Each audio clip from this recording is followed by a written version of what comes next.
She told me I was paranoid for thinking something was off in our house.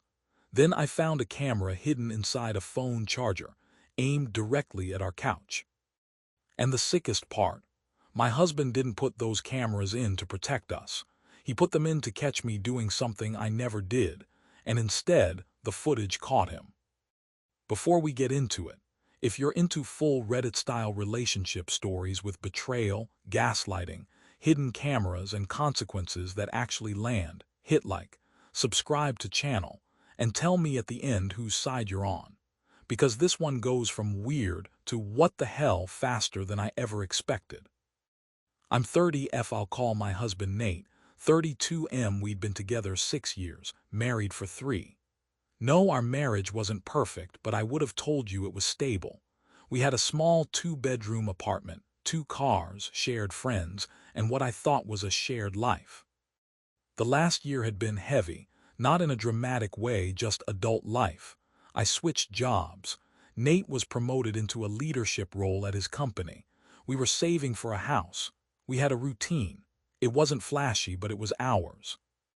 And then, about 3 months ago, Nate started acting like a man who was expecting a crime to happen. It started with security. He came home one day holding a little box and said, "I ordered a doorbell camera." I didn't think anything of it. People do that all the time. "Okay," I said, "that's fine." Then it became more. A week later, he installed a smart lock. Then he wanted a camera in the hallway.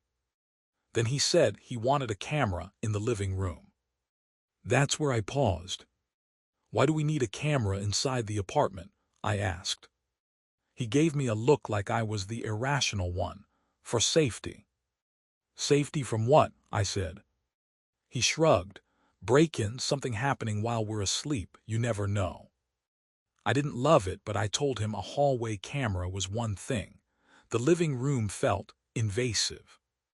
He dropped it, or at least he pretended to. For a week or two, everything seemed normal again. And honestly, I wanted to believe I was overthinking it. I wanted to believe he was just going through a home security phase like half the internet. Then the little moments started stacking up. Nate would come home and ask questions that felt slightly off. "Who came by today? Did you leave the apartment at all? Did the maintenance guy come while I was at work? Who were you texting earlier?" Not angry questions, not accusations, just too specific, too frequent. At first I brushed it off as him being stressed. His job had gotten intense. He was managing people, dealing with deadlines, constantly worried about metrics. He was the kind of guy who tried to control his environment when he felt like his life was slipping. But then he started joking about cheating. Not in a playful way. He would say things like, "Don't run off with the mailman," or "Your little gym boyfriend texted you today." I'd laugh awkwardly and say, "What are you even talking about?" And he'd smile like it was all harmless. But his eyes didn't match the joke. I started noticing his habits too. He began checking my phone when he thought I wasn't watching, not grabbing it, just glancing at the screen if it buzzed. He started coming home at random times instead of his usual schedule. And the biggest red flag, he became weirdly obsessed with where I was in the apartment. If I went to the bedroom to fold laundry, he'd show up 5 minutes later. If I took a shower, he'd ask how long I was in there. If I went on a walk alone, he'd ask which direction I went. It's hard to explain this without sounding dramatic, but it felt like living with someone who was waiting to catch you doing something wrong. I didn't know what his something was yet, but I could feel he was building a story in his head. I finally confronted him one night after dinner when he asked, "So, who were you on the phone with earlier?" I put my fork down and said, "Nate, what is going on?" He blinked, all innocent. "What do you mean?" "I mean these questions," I said. "The random suspicion, the jokes, the checking. Are you accusing me of something?" His smile tightened. "No." "Then why are you acting like I'm lying all the time?" I asked. He leaned back in his chair, and exhaled like he was dealing with a difficult employee. "I'm not," he said. "I'm just paying attention." "To what?" I asked. He shrugged again. "I don't know, people cheat, it happens. I just think it's naive to assume it can't." That hit me like cold water. "So you don't trust me," I said flatly. He quickly backpedaled. "No, I trust you, I just don't trust the world." "The world?" "Sure." I told him, "If you have a problem, say it." He held my gaze for a long moment, then said, "Drop it." That was the first time I felt genuinely unsettled. Not annoyed, not frustrated, unsettled. Because drop it wasn't a solution, it was a command. And it made me realize something. Nate didn't want clarity, he wanted control. The next day, I started noticing objects around the apartment in a different way. Like things that didn't belong. A new phone charger in the living room that I didn't buy. A small white USB brick plugged behind the TV that wasn't there before. A little black square in the corner of the bookshelf that looked like part of the decor, except it was. I told myself again that I was paranoid. But then I remembered something my friend Daria once told me. She's that friend who reads true crime, watches tech scams, and somehow always knows the weird ways people get caught. She said, half joking once, "If you ever think someone is spying on you, check the chargers." I don't know why that popped into my head, but it did. That evening, while Nate was in the shower, I walked into the living room and looked at that new charger again. It looked normal, a white cube standard size, but when I turned it slightly, I saw something that made my heart punch my ribs. A tiny pinhole. Right on the front. A pinhole that looked exactly like a lens. I just stood there holding it frozen, trying to convince myself it was nothing. Some design feature, a manufacturing mark, anything. Then I did the dumbest, most obvious test in the world. I pointed my phone flashlight at it. And the lens reflected back. My stomach dropped so hard I actually felt nauseous. I unplugged it, put it in my hand like it was evidence, and sat on the couch shaking. I wanted to confront Nate immediately. I also knew deep in my bones that if I confronted him too fast, he'd destroy the proof. So instead, I did something I never thought I'd do in my own marriage. I started collecting receipts. I texted Daria, "Weird question. How do I check if something is a hidden camera?" She called me instantly. I whispered, "I think Nate hid a camera in our living room." There was a pause on the line, and then she said very calmly, "Do not tell him yet. First, we confirm. Second, we secure the footage. Third, we decide what your next step is." I said, "What footage? How?" She cut me off. "Most of those devices either record to a micro SD card or upload to an app. If it's uploading, it's connected to your Wi-Fi." And that's when the fear turned into anger. Because if it was connected to our Wi-Fi, he wasn't just watching, he was planning. Daria came over the next day, while Nate was at work. I had never been so grateful to have a friend who is both smart and slightly unhinged. She walked through my apartment like she was sweeping a crime scene. "Okay," she said, "show me everything you didn't buy." I showed her the charger. She picked it up, turned it over, and said, "Yep. Just yep." Then she walked behind the TV and pointed, "And that one?" I said, "That's just a USB brick." She tilted it, another tiny pinhole. My mouth went dry. We found a third one in the hallway, disguised as a motion sensor. 3 cameras. In my home. Daria looked at me and said, "This is not normal, this is not security, this is surveillance." I felt humiliated, like my entire life had been filmed without my consent. And then came the question I couldn't stop thinking. If he did this, what else is he doing? Daria said, "Check your Wi-Fi router." We opened the router app. A list of devices popped up. Some were normal, our phones, my laptop, his laptop. And then there were 3 devices with generic names like IPCam01, SmartCam, and Device 7F3A. I stared at the screen, and I swear I could feel my heartbeat in my teeth. Daria said, "Okay, now we find the app." We searched Nate's email on the shared iPad we use sometimes for streaming. We weren't hacking. We weren't guessing passwords. Nate had signed in months ago and never logged out.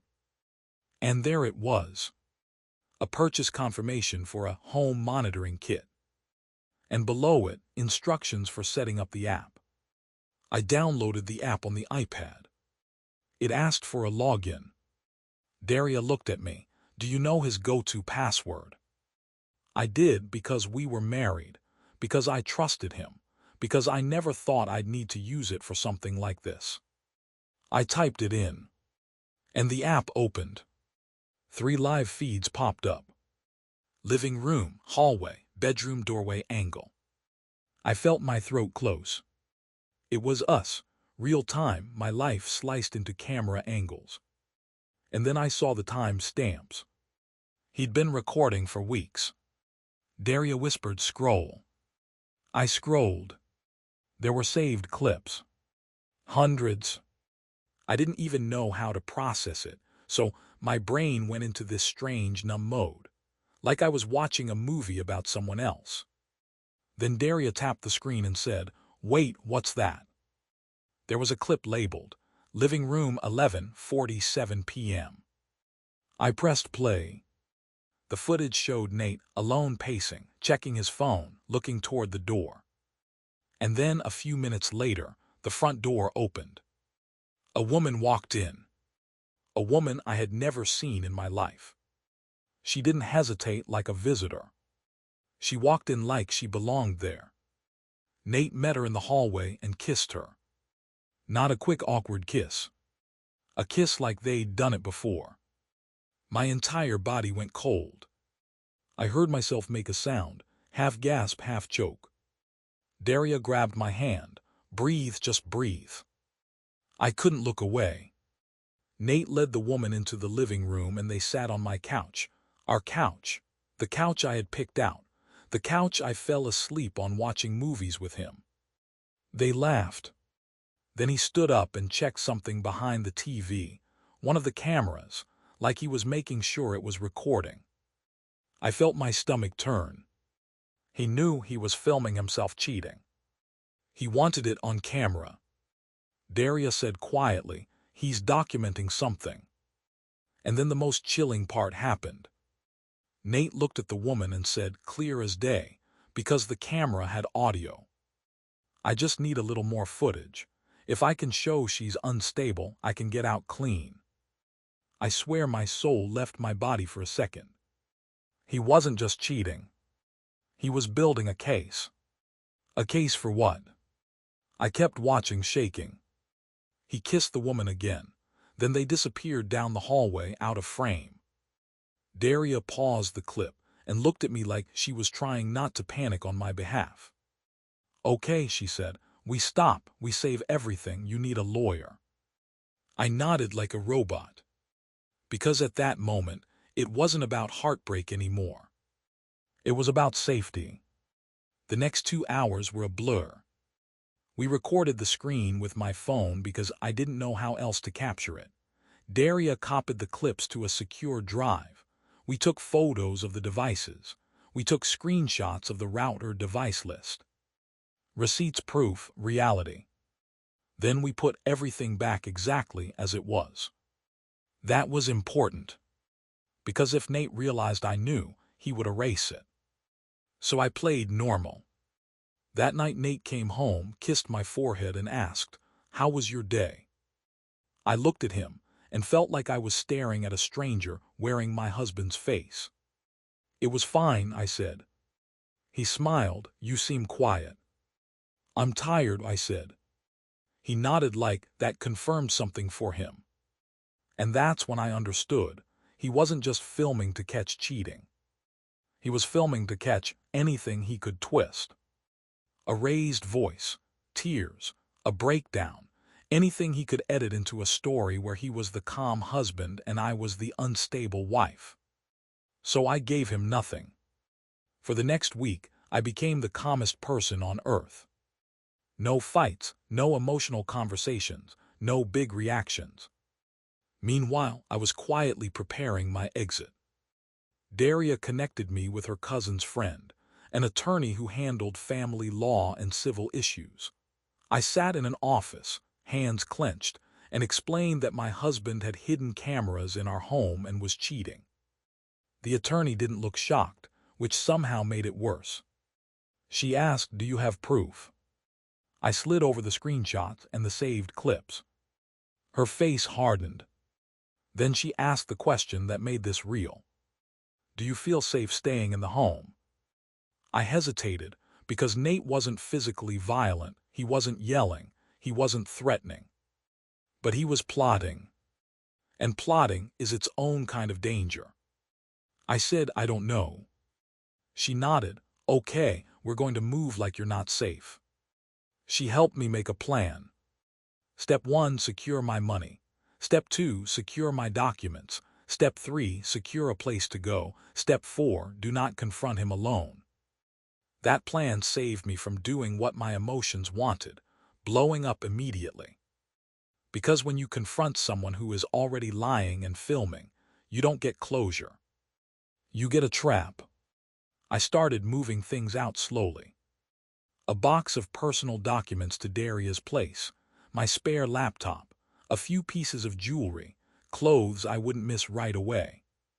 Then 2 days later, the mid-story moment hit, the part that made my lawyer say, "Oh, he's not just messy, he's dangerous." Here's where it gets worse. Nate started baiting me. He'd make comments designed to trigger a reaction. "Do you ever feel like you're losing it a little?" he asked casually one night. I looked at him. "What?" He shrugged. "I don't know, you've been emotional lately." I wanted to scream. I wanted to throw the hidden camera through the window. But I didn't. I just said no. The next day, he left a pamphlet on the kitchen counter. A therapy brochure. Not subtle, not gentle. A performance. He wanted me to see it. He wanted me to react. He wanted the camera footage of me getting defensive. So I picked it up, threw it in the trash, and said nothing.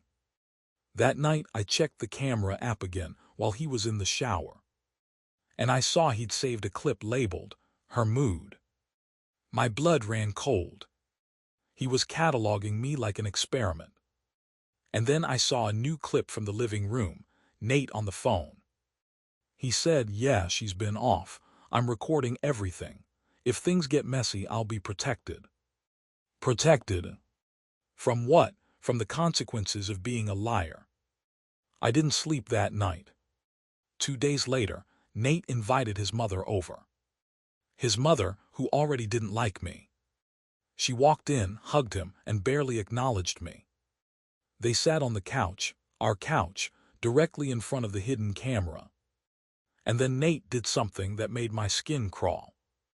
He said loud enough for the mic to catch, "I'm worried about her. She's been unpredictable." His mom gasped like she was watching a soap opera. "Unpredictable how?" she asked.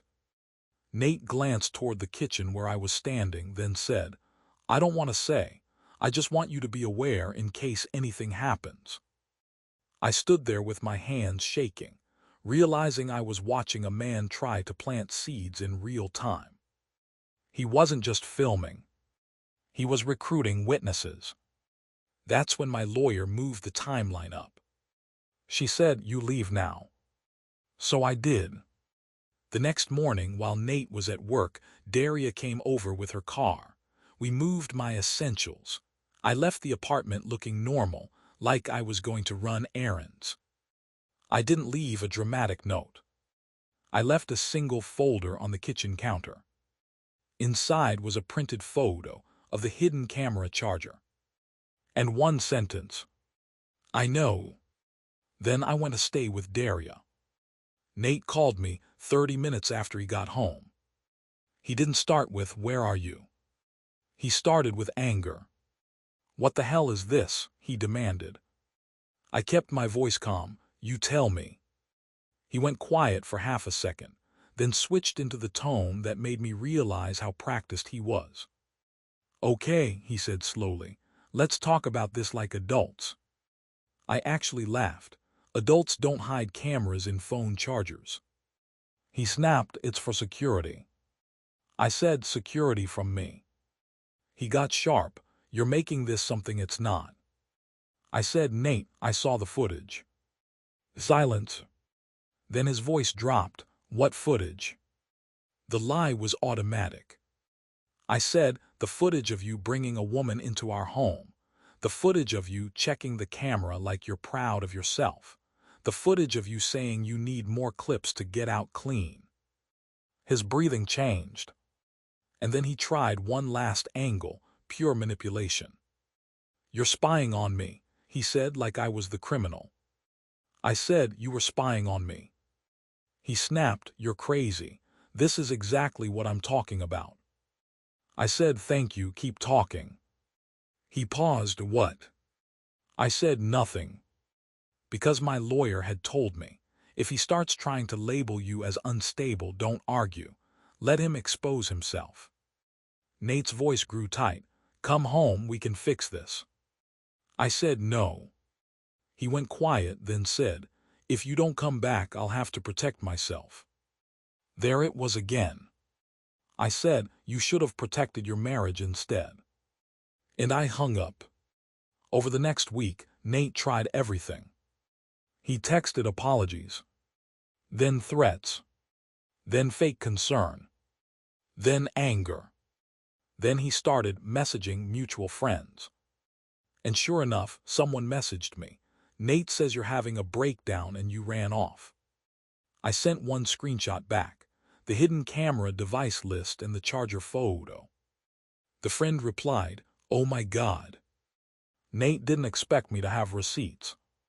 And that's the thing about people who script a narrative. They assume you're playing the old role. They assume you'll cry, beg, and stay quiet. But I wasn't quiet anymore. My lawyer filed for a protective order based on the hidden surveillance and the fact that he'd been recording inside private spaces without my consent. We also filed for divorce. Nate's reaction was immediate. He showed up at Daria's place one evening. I didn't answer the door. I watched him through the peephole, standing there like he was the victim of a misunderstanding. He knocked for 10 minutes. Then he said, loud enough for the neighbors to hear, "I just want to talk. You're making this worse." I called the police. When the officer arrived, Nate put on a show. Calm, respectful, concerned husband. "I'm worried about her," he said.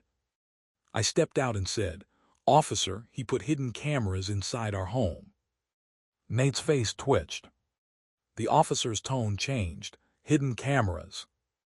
I said, "In phone chargers." Nate tried to interrupt. "It's for security." I cut in, and I have footage of him cheating and saying he's collecting clips to get out clean. The officer stared at him like he suddenly wasn't charming anymore. Nate backed off quickly after that. Because bullies don't like witnesses. 2 weeks later, we had our first court hearing. Nate came in wearing a concerned husband outfit, neutral colors, sad face, soft voice. His lawyer argued that Nate was installing cameras for home security and that I was overreacting. Then my lawyer played the clip. The clip where Nate says, "I just need a little more footage. If I can show she's unstable, I can get out clean." The courtroom went quiet. Nate stared at the floor. His lawyer's face tightened. The judge looked at Nate and said, "Explain." Nate's mouth opened, but nothing came out. Because there's no explanation for a plan you got caught on camera making. The judge asked about the hidden camera devices. Nate tried to claim they were common security tools. My lawyer held up the charger. And the judge's expression changed from neutral to disgusted. After the hearing, Nate tried to approach me in the hallway. I didn't look at him. He whispered, "You ruined my life." I finally turned and said quietly, "No, you filmed it ruining itself." And I walked away. Here's where it ended up. The divorce moved forward fast once the evidence was established. Nate lost the ability to control the narrative with "she's unstable." The court didn't care about his performance. The court cared about proof. And proof was on my side. As for the woman, I found out she was a coworker, married too, which was almost funny in a sick way, two people cheating while pretending they're the trustworthy ones. When their company found out, the fallout hit like a truck. Nate had spent weeks collecting footage to frame me, and the cameras documented his own betrayal and his plan to manipulate the system. The cameras he bought to trap me. They became the receipts that set me free. And now I want to ask you, if you found hidden cameras in your home, would you confront immediately or collect proof first? Is cheating the worst part, or is the fact he tried to frame me even darker? And be honest, if your partner called you a victim for being betrayed, would you ever speak to them again? Tell me what you think in the comments. And if you want more full Reddit-style stories with betrayal, receipts, and consequences, make sure you're subscribed to Reddit Story Vault, because the next one is even crazier.